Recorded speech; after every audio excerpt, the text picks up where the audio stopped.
ഒരു പുതിയ കണക്കിലേക്ക് പോകണം. ഇപ്പോൾ നിലവിൽ 68.48% പോളിംഗ്.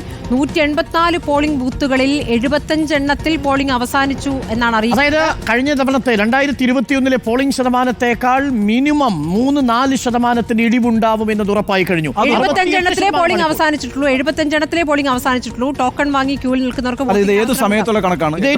ഏറ്റവും ഒടുവിൽ വന്നിരിക്കുന്നതാണ്. ഇപ്പോൾ ഈ 6/17 വന്ന പ്രതികരണമാണ്. ജില്ലാ പരമാവധി 2-3% നിൽക്കും. അതെ, 70% കടക്കുമോ എന്നുള്ള ചോദ്യം. കഴിഞ്ഞ ലോക്സഭാ തെരഞ്ഞെടുപ്പിൽ അവരുടെ 73%. അതെ, 1,42,000 ആളുകളാണ് കഴിഞ്ഞ തവണ വോട്ട് രേഖപ്പെടുത്തിയത്. ഇപ്പോഴുള്ള കണക്ക് പ്രകാരം 1,30,000 കടക്കുന്നതേ ഉള്ളൂ. കഴിഞ്ഞ തവണ പോൾ ചെയ്ത് അത്രയും പോൾ ചെയ്യാൻ പോലും ഇത്തവണ പോളിംഗ് ബൂത്തിലേക്ക് വോട്ടർമാർ എത്തുന്നില്ല എന്ന് വേണം കണക്കാക്കാൻ.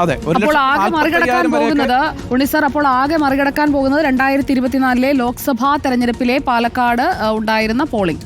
മറികടക്കാൻ സാധ്യതയില്ല. അത് 66.65. അത് മണ്ഡലം മാത്രം നോക്കിയ മണ്ഡലം 66 അത് മറികടന്നു.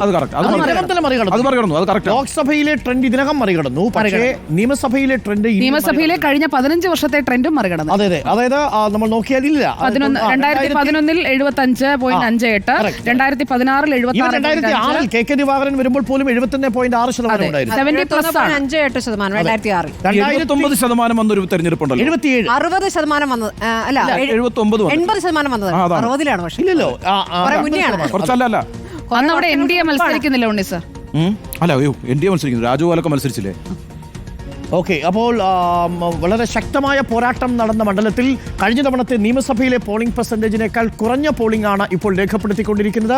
ഏകദേശം 40% ബൂത്തുകളിലും പൂർണ്ണമായും പോളിംഗ് അവസാനിച്ചിരിക്കുന്നു. ബാക്കിയുള്ള പോളിംഗ് ഇപ്പോഴും നീണ്ട നിര പല ബൂത്തുകളിലും കാണാമെങ്കിലും 2-3% കൂടി വർധനവുണ്ടാവും. അങ്ങനെ വന്നാൽ 70 അല്ലെങ്കിൽ 71% എന്ന നിലയിലേക്ക് പോളിംഗ് പെർസെൻറ്റേജ്. സ്ഥലങ്ങളിലെ കണക്ക് എങ്ങനെയാണെന്ന് നോക്കണം.